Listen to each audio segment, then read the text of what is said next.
first ban away for the Splyce team. And I want to see if Splyce will change anything in the pick and ban phase, because yesterday they ended up picking the Varus and had to risk the fact that Zed was open as a counter pick into it, and they didn't really have any answers to the split push, and they misplayed a lot of things in the early game as well.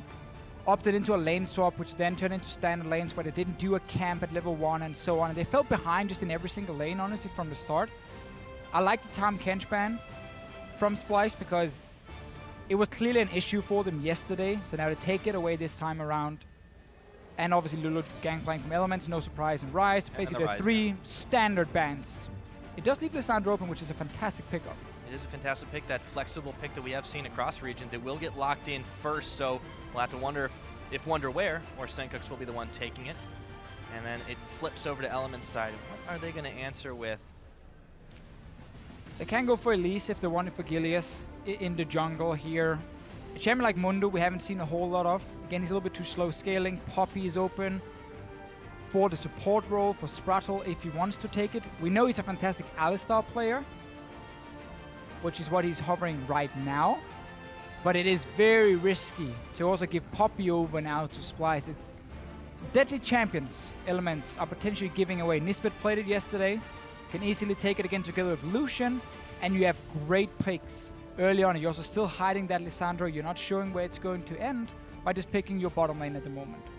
Yeah, very true. Although they may change their tune to that one with the Corki locked in, the Alistar. That could be the bot lane, of course, for Elements, but we have seen a possibility as a middle. Trashy will do a very quick Elise lock in, and, well, if you get some early game pressure out along with the Lucian, this could be a very quick start for the Splyce team. Sure, I like this as well because we just talked about how Elements could have taken the Elise, now with Kindred being banned. Instead, they opt for their bottom lane. High value on Corki for MrRallez. Very clearly, he picked it yesterday as well. And we know Sprattel is an Alistar player, or very focused on playing Alistar often. So Splyce saying we can save the Poppy. We don't have to pick it right now. We're expecting it to be support anyway. We can take Elise, make sure Gilius doesn't get it, take the Lucian for Kobbe. You get great AD carry pickup, and overall, very solid start to the pick and ban phase for Splyce. Elements taking some chances, like gambling, taking 2 picks that you know are going to the bottom lane. Well, I guess technically Corki could go mid lane, but in this case, I'm expecting that to be the bottom lane for Elements. One thing we didn't talk about as much, since it wasn't looked at, it was pick banned a little bit, but not a whole lot yesterday, is this Fiora pickup. Steve will be taking it this time around, and Gilius gets the Lee Sin lockup. So where do you expect the early pressure to be from Elements? Good chance we're going to see Lissandra go top, and just quick. As we say it, they lock in the Zed, and that confirms Lissandra will go top. She has a good early matchup into Fiora. Can really push her down in lane. You can set up ganks fairly effectively. Have to be careful though. Fiora will outscale the Lissandra and become a massive split pushing threat if we get to that point. But Splyce obviously running in with a lot of early game power here. Early game jungler, obviously in the Elise. Strong 2v2 lane with Braum and Lucian. Zed for the early game. Lissandra is very strong laning phase as well. So Splyce are looking very good in the early stages of the game. Elements, they want to basically, I think you should take a wave clear mid laner and just wait for Fiora to start scaling and outscaling the Lissandra, and then say, you know what, now we have a split pusher that Splyce can't deal with. They need to get some wave clear though if they want to hold off, and they're doing that. This is the answer. Locked in for Eika. We've got ourselves a Viktor. Now there's Zed on the side of Splyce, so all the eggs in the early mid game basket for Splyce.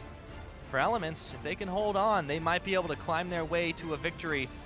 Splyce really needs this one too. If they can't beat this Elements squad though, that sends a message that they still are not experienced enough to take on these LCS teams. Yeah, for sure. I mean, for both teams, I know we're only into day 2 basically, but don't take away conclusions. Beating these teams that are not expected to be the top 4 or 5 teams are so important when it comes to avoiding relegation. And that is obviously what both teams are looking at. So this matchup is honestly more important for both teams than when you're playing like Fnatic or Origin and so on and so on. Elements are taking much what I like to call an LCK composition at the moment. It's a comp we see very often over there, especially from the KT roster, where they like to do this with these wave clear AD carry, wave clear mid laner, and then scaling top laner. So you have that 1-4 setup later on in the game, and you just keep defending your turret for as long as possible while you wait for Fiora to scale up in towards the late game. Yeah. Will be some crazy fights later between Fiora and Zed, so that should be very interesting. Yeah, well, you've heard from us. Why don't you guys tell us if you think Splyce will take their first win in the LCS with hashtag SPY win. Wow, I can't even do that today. At LOL eSports or EO win if you think Elements will come out on top today. As we get ready to load up onto the Rift, both these teams are looking to prove something. And one of them, unfortunately, is going to have to walk away with a loss. But the other one, well, if they do it convincingly enough, we might just see them be a competitor. We will see. So very early on in the season, obviously for Splyce, probably were some nerves going on stage yesterday. A lot of young players, a lot of them first time in the LCS. Just barely eligible. Exactly, like 3 new members coming into the LCS, and then Trashy and Nisbeth with some experience from before. And I talked quickly about this Elements lineup, or this composition they have, which is something we see in LCK. Another thing we see very often there is obviously these siege compositions. We saw one in the last game from Giants. Definitely seems to shape in towards the meta right now. So siege is very strong. These 1-4 setups with a strong split pusher and wave clear, defending these tier 1 towers, which are stronger than they were last year, also seems to be a very viable strategy, but you need to execute it properly. Just like we criticized the Giants for last game, you need to be able to execute when you take a composition that can do it just like that. For Splyce's side, they've got to get the ball rolling real quick, though, and against a team like Elements, they might just be able to do it, but what angle do you hit? Do you try to shut the Fiora down early? Do you just completely forget about the mid lane since there's so much wave clear there? Do you go for early dives? What is the game plan? For Splyce or Elements? For Splyce. For Splyce here, I mean, first of all, you have a ton of CC combined with Elise and Lissandra in top lane against Fiora. That is definitely one of your goals for Splyce, to shut down that lane here, shut down Steve. I feel like we have said it before, but that is a very strong lane for Splyce to gank in the early game. Another one is you can try and force a flash from Viktor in the mid lane and therefore set up your Zed for success after level 6 and go for these kills. Your 2v2 bottom lanes will be very even for a long time. I would probably give it to Splyce, honestly, in the early game with Lucian Braum into Alistar Corki, but then after level 6 it becomes basically a farm lane. Yeah. So Splyce have some very good lanes they can play on. Zed does well into Viktor in the early game. Honestly, every single lane for Splyce is very strong in the early game here, so they should be able to keep controlling all of them. I suppose you got to question where Trashy's going to take this Elise early on. We saw last game Diamond Prox utilizing the AP build to get a lot of early pressure on, but if they start pushing the waves very quickly and trying to keep people back, might be hard for him to do some ganks. I just want to see Trashy control the top side of the map. To say, if I can't gank because my 2 soul laners are pushing, at least I'm here to counter gank if Gilius ever show up, because there's nothing worse for a jungler. So look at 3 lanes getting pushed in, and all 3 laners are basically saying, we could use a gank, we need a gank. And you don't even know where the enemy jungler is, because then whenever you show up, there's such a high chance you get counter ganked, because when you start pushing lanes, you can put wards deeper.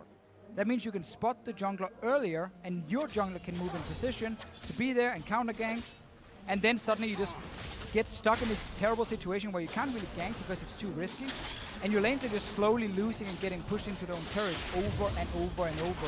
And that's what Splyce are looking to do in the early game. Gilius is a great Lee Sin player though, so he should be able to have some early game impact. The question is, can the rest of his team help him? We'll have to see indeed. The game is just starting to get underway. Everything's fairly standard here. Splyce is taking the incentive to try and push as fast as they can. But look at this here. Look at Trashy now. Immediately going into the enemy jungle. Instantly into the enemy jungle on top side. Control on the top side of the map where your 2 solo laners are playing and pushing. You can take the Rift Scuttler now as well, and then suddenly it's almost impossible for Elements to gank this top lane. And that means Lissandra can now play super aggressive and always look to trade from range. Always look to trade into the Fiora, and you don't have to worry about the Lee Sin. Sencux tries to get a little bit more damage onto this Viktor, but Eika will be a tough nut to crack. As Steve trying to take the precautions. He is no stranger to having a lot of pressure in the top side. That is pretty much what he became known for last year on Roccat and on Elements. He's yet to define what kind of Steve we will be seeing this year. And as we talked about, Pyro, first gank towards the top lane. Claw into snare onto Fiora. Slow her afterwards, and then suddenly Elise can land this very easy cocoon. So it's important to Steve how he uses riposte. Where do you save it? If you know the gank is coming, you might have to save it all the way time for the cocoon, but that can be very difficult for him. W for Lissandra is instant, so that's hard to block for Steve, and he cannot waste it. That's the key one. Both junglers are seen here. Trashy knows he's gonna find him, and he gets a lot of damage to start things off. Steve is trying to come to the rescue. Trashy dodges the Q, goes on in, and the ward hop from Gilius will mean he's safe under tower, but did not see that Elise in the brush. And we talked about how Trashy, because his laners have been so strong, he can have control of the river, so he's there first. Gilius is the guy who has to run in and risk face checking, and this is what happens when you face check towards Elise. You take so much burst damage at first, and you have to just back away. But Gilius, he has healed up a little bit. I believe he had a potion for himself, and he's still sitting here. He's waiting for Trashy to go for a gank. He's just there to counter gank. Trashy is saying that it's too obvious, I'm not going to go for it. Decides to counter jungle instead. So he's able to get some free Raptors. Doesn't decide to take the last one as he moves away. And right back on into it. So Gilius, knowing nothing was doing there, he backs off for the time being. Is Trashy interested in trying to repel over this one and go for a dive on Eika? I feel like it's a bit early for that. I might try and cocoon over the wall. That's why he had to kill the small raptor. Otherwise, you normally want to leave it so the camp doesn't respawn. You obviously deny a bit more farming experience when enemy jungler. Let's talk bot lane for a second. It really has been a fairly even affair down here, and since no jungle interventions happened, Gilius is actually making his way in the area. There is no Scuttle Crab completed, so he will be the one taking it. So this is good knowledge from Elements. They saw Trashy on top side. They knew he's been up there for such a long time. That bot lane or bottom side of the map is normally unwarded at this point, except for maybe one ward just near the bottom lane. So at least he can get down and get a Rift Scout line. He has an early defensive pink ward as well around the mid lane. So there's some control for Elements. And you always just play that game saying, okay, we haven't spotted Elise on any of the wards on the bottom side, so there's a higher chance she's on top side. And we try and use that in our calculations, saying like, where is Elise, where can we gank, where should we expect her to be? And obviously they haven't seen her in the river down here, so now they expect her to be on the top side to probably go for another Rift Scuttler near the Baron pit. The early jungles, and the lane's trying to predict where the jungles are going to be, but for the lanes themselves, and this Element squad, this is the one with the most question marks in the entire LCS. We talked about all these players, about how in their histories they have all of experience, but never really been a standout carry. And Elements as a team is going to have to find that identity. Who is going to step up and be that carry? They're testing things. It's a test run right now. Steve is enabled with this Fiora pick. Eika is enabled with this Viktor pick. If they can step up and make a big play against Splyce here, they can make the statement that they do have carries indeed. Gilius is here again. He's been farming really effectively. Hit level 6. Trashy only level 5 at this point. So both junglers going for gank in separate lanes. Oh, quick flash. Traded there between the jungler and mid, and all of a sudden Gilius will get the kickback. Wunderwear just narrowly escapes and doesn't get riposted. Split-second reaction and avoids the first blood. So Wunderwear didn't flash instantly as he saw the Lee Sin come in. He got kicked back, lost all his HP. Steve can now push it in, but TP is ready for Wunderwear. So it's not all bad for him, but losing the flash is obviously annoying. Didn't even let himself fully heal before he went back to lane there. Eika's flash also burned as he backed away, and he's walking back on in. So some summoner spells traded in this early game. Still no first blood as we approach the 8-minute mark. But we've seen the expected jungle pathing, honestly. Trashy trying to control the top side, gank for his soul laners. Gilius trying to snowball Steve, the scaling top laner. The Fiora, they need to get going in order to win this game for Elements. He's been up there twice now. Nice second attempt. Managed to burn that summoner as well. Sadly, Steve did the same. So in the end, Elements used more flashes and didn't get a kill. They did, however, get a teleport. So they can make a play Elements on the bottom side of the map for Steve, where Wunderwear won't be able to respond. Yeah, so they have a momentary time where they do have this global pressure available. And the question is Steve going to be able to have that impact? If he can, in the second brush of Splyce, there is not one in the try. Gilius is coming through. He does put one down himself, but Kobbe and Nisbeth are well aware of the danger, and they back up under turret. And you can make this play because you have that teleport for Steve. So you now force Splyce away. They know they're going to be in a disadvantage instantly. So this is purely from Elements first, forcing the summoner up top lane, then making the second play. It's always multiple steps. It's never just one play. So now no TP means you have level 6 Alistar and Fiora who can join in, so you can threaten a dive that forces the other team to back away. You get some damage on tower. Yeah, they get even more. They also get some deeper wards there. You can see the one that was placed by Gilius, or rather by Sprattel, when they went a little bit further back to try and keep them away. Now Steve has the option, but Trashy and Wunderwear are both here. Wunder sends out the claw, doesn't go in on it, but now they... Elements have to all in on bot lane now.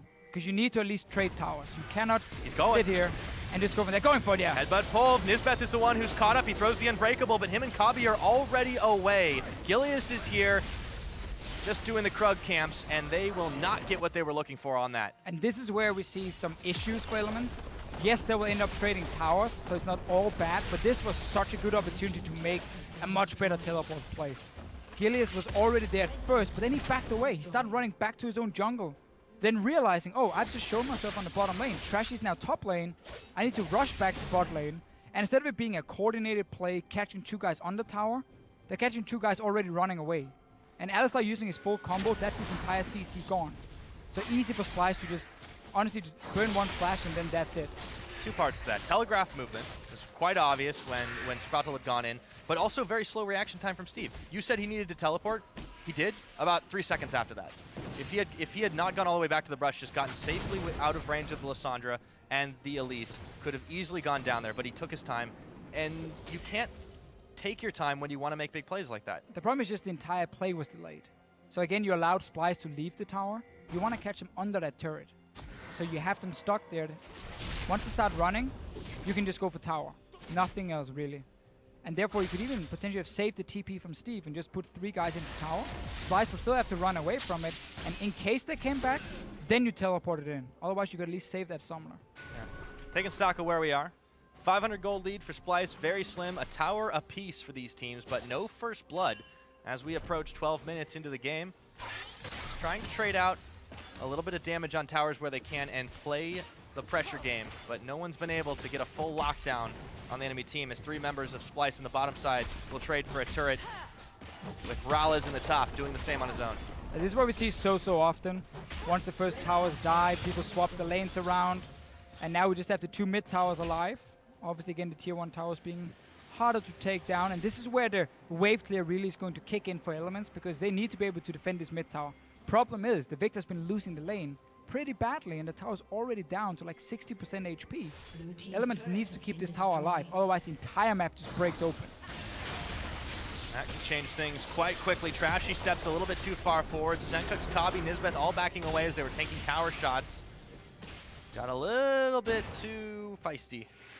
Try and push forward. Elements was there to respond. Gilius in the Splyce jungle. Will back away. Starts pinging for the Rift Herald, asking for some help here. See if they can sneak that one, as they have sufficient power to be able to do it. Always looking at the builds, fairly standard across the board. Steve going for the fist here, stacking up. Obviously some HP. He's gonna get built into the Titanic Hydra, then swap it over for the DPS one, for the lifesteal one. Just a better build path towards it. Getting some more extra HP, and Elements will take a Rift Herald. They can honestly make a move mid lane now, because you got Corki there, you have your Viktor, you have Rift Herald as well, but you need to get that buff into the mid lane then. Right, this is a great time for them too. The Corki's just completed the Trinity Force. MrRallez and Sprattel were there in the area, but they're not pushing. They're afraid of this Braum. They're afraid of the defense that they can bring. But there was a moment. Sencux was back. They could have gone for it. Instead, they looked to secure vision throughout the Splyce jungle and possibly set up for a dragon. And Elements now need to make sure they never allow the Zed to just freely push down a lane when nothing is done against it. They could have sent a member top a minute ago to push out this wave, but it's been slowly building up for Splyce now. It's a big wave Sencux can take for himself and start pushing in. That suddenly gives Splyce control of the topside jungle now. You can see Trashy already at the Raptor.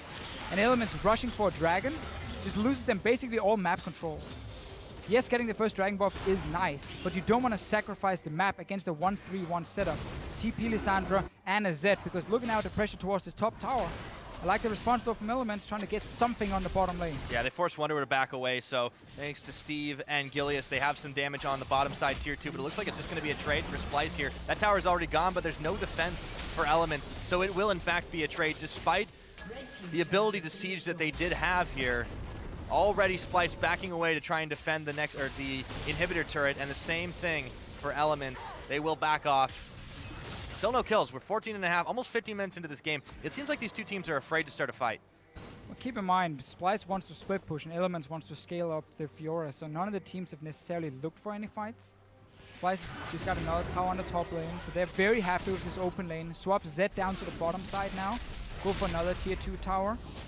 and you just keep Kobbe in the mid lane on the Lucian to wave clear over and over and over, and you basically just stay even in mid.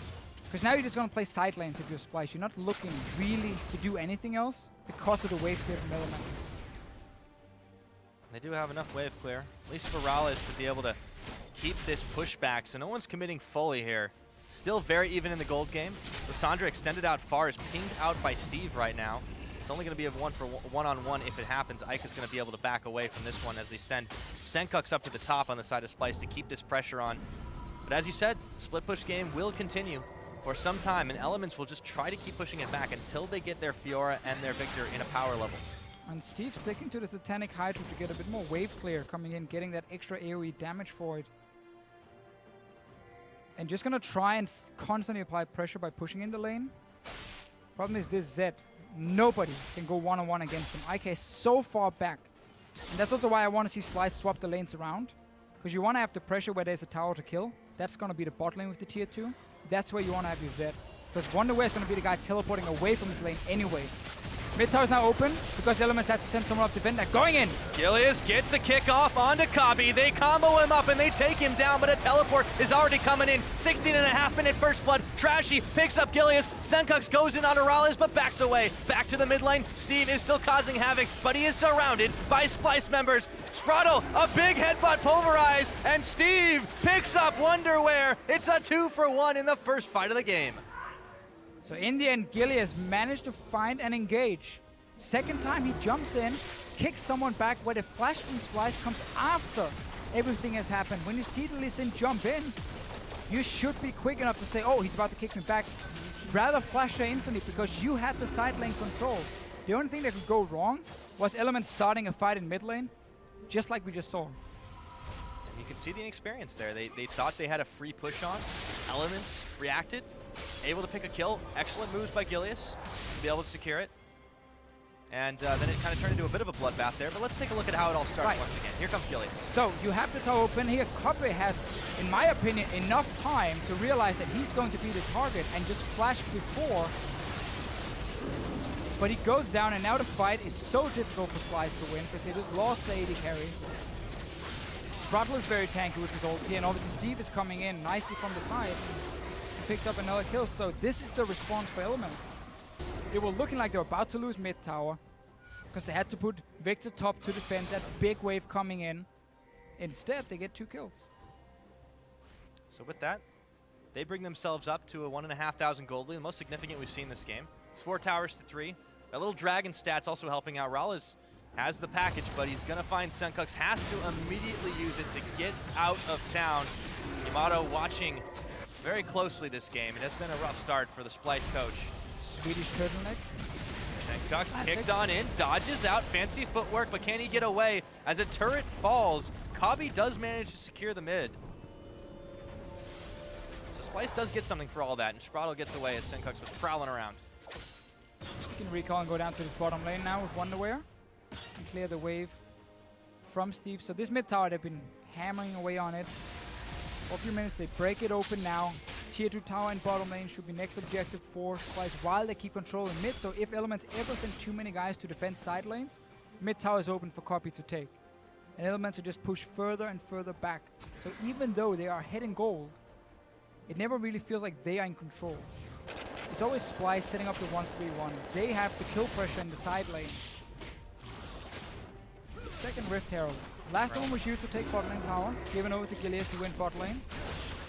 Making sure to get some damage by kicking that poor eye in the back. Well, there's one thing I've learned from a lifetime of playing games is that a giant eye is usually a good weak spot. Yes, in real life as well. Yeah. And Elements recognizing that valuable lesson, they take the last second Rift Herald, the last minute Rift Herald, before Baron takes up residence in the pit. Another dragon will be available too, but since Elements are controlling more of the top side of the map, that shouldn't be something they're looking at the time being. No, and now we see the swap from Splyce with the 2 solo laners.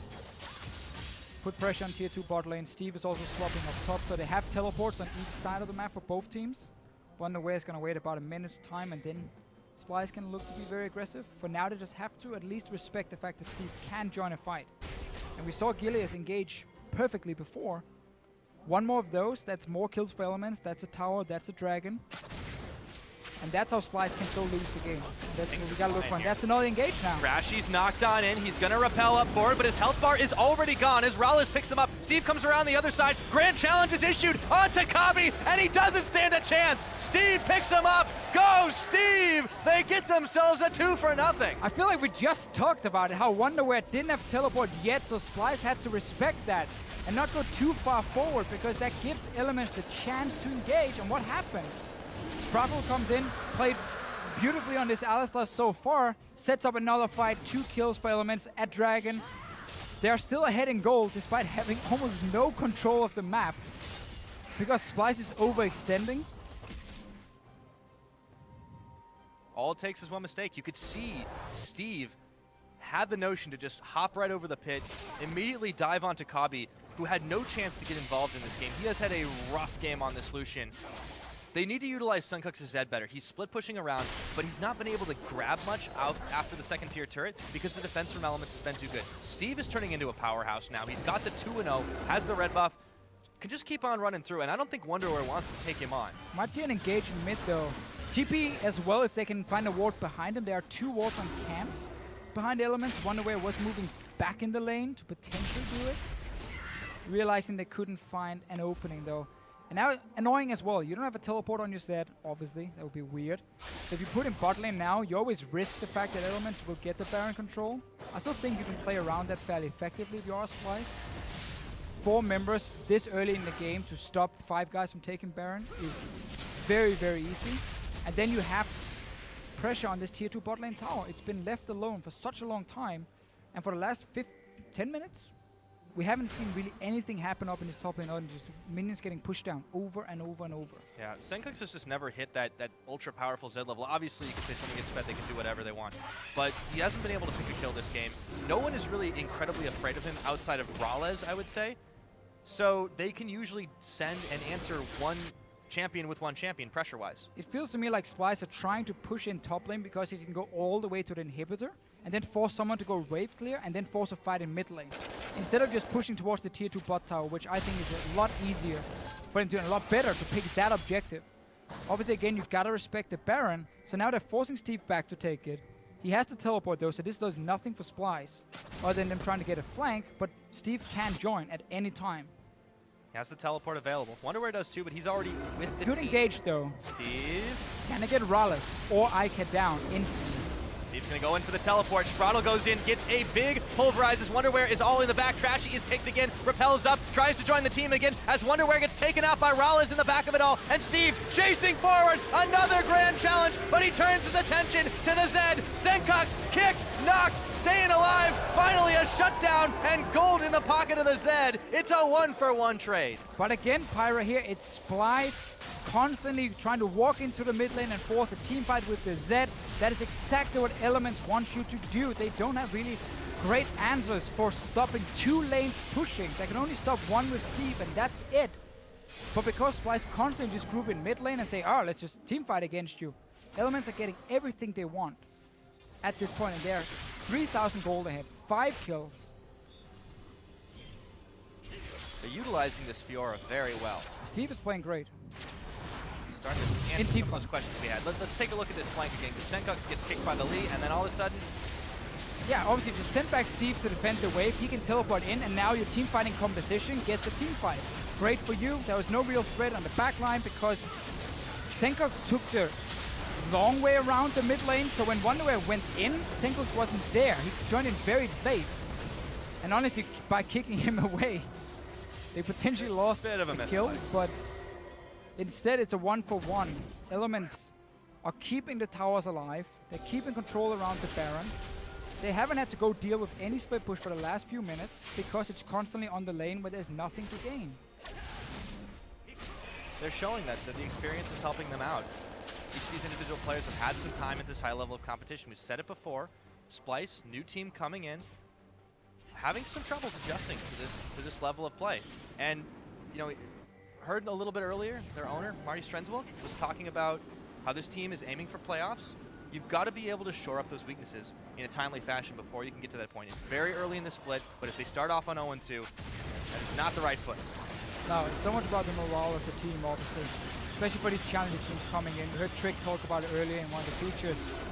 How important it is to start 2-0. Just to confirm what you've been doing in scrims is the correct thing as well. And here's an engage! Gilius goes in, looks for Kobbe. Wow. All of a sudden, Elements collapse, pouncing on Splyce, and everyone is melting. Kobbe, Sencux, Trashy. It's only Nisbeth and Wunderwear. They managed to take Eika and MrRallez down. A double kill to Eika at the end of it all. Wunder will melt, shut down by Steve, looking for the ace, but Nisbeth keeps on chugging. A 2 for 4 for Elements. They keep on pushing. Another great engage here. I love this synergy between Gilius and Sprattel in this game here. Gilius goes in, kicks one back, then Sprattel comes in, knocks 2 or 3 guys up, and it sets up everything for MrRallez, Eika, and Steve just to pick the targets they want.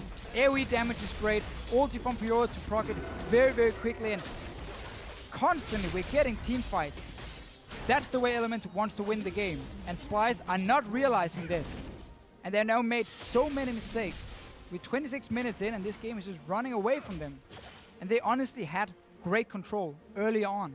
But just allowing Elements to play their composition. Didn't use the early pressure, and it all starts with Gilius going right on in. Here he goes, jumps to the ward, flashes, kicks Kobbe, and then the rest is history. I mean, it's just great. All the way back with the kick, and then AC engage, and you have enough defensive tools to stay alive, except for poor MrRallez, who had to go down. But he's not really the carry in this situation. You've got to worry about Steve, you've got to worry about Eika, and those two are dealing so much ridiculous damage right now that Splyce can't handle it. When your team comes as Lissandra and Zed, you're diving the back line. That means your AD carry is often left fairly on his own against a very, very strong Fiora at this point. And there's nothing Kobbe can do then, but he's also getting targeted by Gilius every single time. But that's the big issue for him. He hasn't been able to get much done, and 0-3 and 3, 27 minutes into the game, your Lucian, that's great, but you're pretty much useless at this point. Yeah. On the side of Elements, though, Eika is playing a great Viktor, and there's one thing I've learned about playing Viktor. At a certain point in the game, if you survive long enough, where you just hit all the buttons, and if you press them in the right order and in the right place on the map, the right order doesn't even matter, Pyro. Just press all the buttons and hit something, and you do kill something. Yeah, you don't really need the Konami code. That's a good point. Another problem for Splyce as well is they're built for the 1-3-1. Static shift on Kobbe to get the extra wave clear to keep the control in mid lane, so he has less damage overall in the team fight. Blade of the Ruined King for Sencux, obviously, so he's stronger in the one-on-one, but it doesn't help him in this big team fight. So the team is built to 1-3-1, but they kept pushing in the wrong lane and then forced team fights. Or at least allow Elements to engage onto them and get team fights. Elements have been taking it every single time. But also, go back to MrRallez too, because despite the fact that he gets targeted out every time, he's still only gone down once. He's still putting out a lot of damage, and he's a key part of this wave clear. So every component of this team is doing exactly what it needs to. Gilius, well, he didn't have the biggest early pressure. He's still able to start these fights with some really, really nice impact, even if he's cheating a bit with the flash. Him and Sprattel together been starting the fights really well. Whenever there was the chance, they went for it. Either it being Splyce running to them or Splyce being out of position. Those two guys would go for it. Steve is teleporting in here. Looking for a fight. If he can get the right flank, Steve chunks into Sencux, issues the challenge. MrRallez, poor MrRallez. Yes, he's staying alive. This time, Sprattel taking all the damages. Wunderwear frozen tombs himself, but he won't be alive for long unless he can flash out of harm's way, that is. 1 for none so far. Only Sencux goes down, but Elements might be looking at Baron round 2. Good flank, though, coming in from Steve and MrRallez. He picked up the big counter to a Zed and Lissandra with the QSS. Splyce might want to try and force something mid to stop Elements from doing Baron. It's a game of chicken right now. Elements might be pulling the trigger. Here they go, back onto Baron. 8,000 health to go. Will Splyce get there in time? Will they be able to stop them? They're down on one man. Eika stunned up for a second. The gravity field's out. Steve looks for Kobbe, jumps in, but he's chunked low. He's shut down by Wunderwear. They have a chance here, Deficio, if they can do it, but their base is already in shambles. Can they stop this in time? Sencux is back up now. He got it. He's going to clear the wave here. So Element started the Baron. Close one. Instantly Splyce wrecked. They might be able to push mid lane as well. That was a good fight from Splyce. Finally, honestly, for this team, they managed to kite back and then get Steve down. Instead of diving the backline of Elements, they just said, who's the first target? Steve is there. Instantly kill him. Mid tower as well. Defend the Nexus turret. Took them 29 minutes. But Splyce now manage to at least stop the bleeding. It's going to be a long ladder to climb up, but they do have a way to keep it going. Sencux able to clear these waves with relative ease. They need to make sure they stop it up on the top. Elements are going to look for picks and flanks, but they won't be able to find any just yet. However, Baron is still available to them. Splyce knows this. They've got to react quick. It started once again. And they're running from base now. A lot of them are recalling. Wunderwear does have teleport. I don't see any ward around the Baron, though he can use, so he needs to run with the rest of the team. Steve is coming in now. Trashy can't steal this one. He's too low. He's going to die. He's going to die just to the Chaos Storm right there. Eika will pick him up. The Baron's going very low. They should be able to smite it away. Chased outside. It's Gilius who secures it, but the fight is on. Kobbe staying alive for now. Meanwhile, in the pit, MrRallez, Steve, Sprattel duking it out with Wunderwear and Nisbeth. Eika will manage to pick up the kill onto Kobbe. A shutdown goes over to Steve as Sencux is trying to run through the team, but he's out of allies and he's out of time. He goes down. That's the ace. Elements with 3 are looking for the base. You got the Baron, you got super minions still pushing in here on the top lane. They're going down 3 guys. And really Elements just forcing a Baron fight again. Splyce, they didn't get to recall in time, so they came in late. Members were low. Eika just stood outside the Baron pit and killed everyone who tried to walk in. And this is going to be game for Elements. They've got no time left. Splyce just gets Trashy back up, but there's only a Nexus turret standing. It's already gone. 31.5. Elements pick up their first win over Splyce. We got to see Elements with their composition. We talked about the game plan coming in. Fiora needs to get time to scale. You have Corki and you have Viktor just to wave clear, wave clear, wave clear, wait it out, wait it out. These guys can be very, very happy after the game yesterday. Smiles on their faces. And you can see, very vocal. The man who bakes cookies right there. Steve did a fantastic job. Small mistakes, but they stepped up big, and they showed what it counted to stay in the LCS, to start climbing up that ladder. It's a good start for them. We're gonna see Splyce be very unhappy with this game. Because there were so many openings for them in the mid game to set up that 1-3-1. The entire game plan, the strategy was there, get static shift and you're ready to carry for more wave take. It does 120% extra damage to minions now, compared to 70% before, if I remember 100% correctly. And like you set up that 1-3-1, you get 2 towers down on top side, and then you just continue to send your Zed up there over and over and over for 10 minutes. And all he was doing was pushing a wave that Elements had to go wave clear. Whenever Steve had teleport, he could just go up and clear it. And then if a fight would break out, Steve would just join in. The only time it worked was when Eika had to go up and take it and clear it, and then they could push in the mid tower. And I get that so far, but then once that mid tower is gone, why do you return to the top lane? Put your Lissandra up there, put your Zed on the bottom lane, and then respect the fact you're so early in the game that 4 members can still stop a Baron from being started, and your Zed will have time to move over or take more objectives. And then stop pressuring the objectives you can get, instead of start looking for team fights, which is what Elements wanted to do with their composition. You just walk straight into it, you allowed them to either engage onto you, or you forced the fight onto them, and Elements said, thank you very much. I keep harping on it.